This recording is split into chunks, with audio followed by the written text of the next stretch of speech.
How to get back Shopee account. Hello everyone. In this video, I will show you how to get back your Shopee account. First, open up the Shopee.com website on your PC browser. Then choose your country or region such as Indonesia.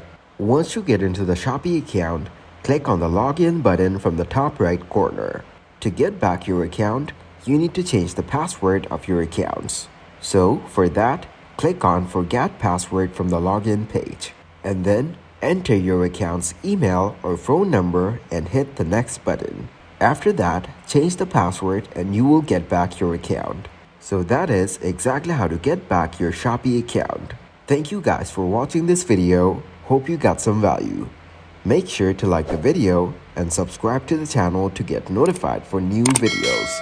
See you in the next one.